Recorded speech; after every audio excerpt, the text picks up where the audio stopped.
Hi, thanks for joining me in the Listen Up Girl podcast. I'm your host, Zach Reynolds-Friedman. Today is Thursday, August the 20th, and this is the Listen Up Girl podcast, and I'm bringing you today's LGBTQ plus news.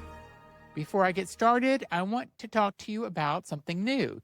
You know that feeling when you meet someone and it just clicks? That's what Gay BFF app is all about. It's a new app just for making friends, not dates, actual friends in the LGBTQ plus community. Whether you just moved to a new city, you're looking to expand your circle, or you just want more queer friends in your life, Gay BFF makes it easy to connect with people who get you. It's invite only right now, so get in early. You can go to gaybff.app and request your invite today. Now into the news. So today we are taking a break from the political circus.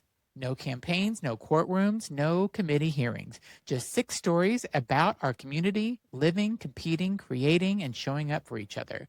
We've got a teenage hurdler who turned online hate into a nation standing behind him, a small town pharmacy that just answered vandalism with a mural, brand new research on what actually helps trans kids thrive in school, Adam Lambert getting real about 17 years in the spotlight, a Michigan tradition turning 26, and Karamo handing out serious money to people changing communities. 6 stories, so let's get into it. With first, a teen hurdler got hit with hate online, and his country's president had his back.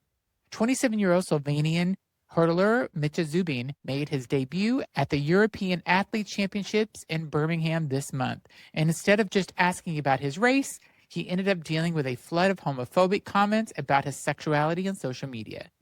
Here's the part that matters. Slovenia's president, Ataturk Musar, along with the country's athletic federation, publicly and strongly condemned the attacks on him. Not a quiet statement buried on a website, a direct public condemnation of people going after a 20-year-old for who they think he might love. Zubin kept competing, he kept showing up, and now he's got a backing of his country's head of state on the record, which is exactly the kind of response that should be the default, not the exception. That wouldn't happen in our country, in the United States that I'm living in. Our president would probably just stand up with the people that are being homophobic. And anyway, next story. Vandals hit his family pharmacy's pride display. The owners clapped back beautifully. Early Monday morning in Woodland, California, someone smashed a window at Corner Drug, a family-owned pharmacy, and spray-painted a slur over signs that read, "Hate has no business here." Co-owner Eric Daniels said it stung at first, and then the community showed up. Neighbors helped board up the window that same weekend, and instead of just cleaning up and moving on, the pharmacy commissioned local artist Elise Doyle Martinez to paint a bright rainbow mural over the boarded window. They posted online addressing the vandal directly, "We can fix a window, but you will always be broken." They announced that they are donating to local LGBTQ youth organization, including Elevate Queer, YOLO, and the Davis Phoenix Coalition, specifically because of the attack, telling the vandal, "You did this." That's how you turn an attack into a bigger win for a community than a hater even saw coming. Love, love, love that story. Next, new research says this is the single biggest factor in trans kids thriving at school. So as kids head back to class, a new research brief from the Trevor Project and the Gilstein dropped some genuinely useful numbers, affirming teachers may be the single most impactful factor in whether trans, non-binary, and gender-expansive students succeed in school. The data is striking. 97% of these students reported having at least one supportive educator, and research found a direct line between the number of supportive staff, a student, and their GPA. Kids with 11 or more supportive adults at school averaged a 3.42 compared to a 3.20 for kids with 5 or fewer. Connection to other LGBTQ plus students mattered just as much. One Georgia student put it simply, "Seeing an older student just being myself, even on tough days, helped them feel less alone." That's the whole ballgame. Visibility and support translate directly into kids doing better. Now we move on to Adam Lambert, is 17 years into fame and still reinventing himself. So 17 years ago, after American Idol made him a household name, Adam Lambert dropped his 6th studio album called Adam, a record he describes as brutalist, dystopian, and deeply personal, including a raw ballad called Am I Okay? That he wrote while he was still in the middle of the feelings behind it.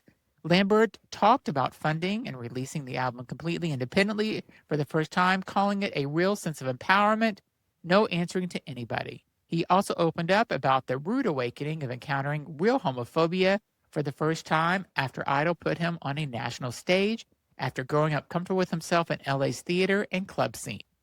His take on just existing as an out artist, he calls it an act of defiance in itself, proof that queer artists don't have to make music only for queer audiences to matter. I think a lot of people that are not in the LGBTQ plus community love Adam Lambert. Next, Michigan tradition turns 26 and honors a riot most people have never heard of. So this Saturday, Transgender Michigan's Transgender Pride in the Park returns to Ferndale for its 26th year, bringing together trans folks, friends, and allies for an afternoon of food, vendors, speakers, and community.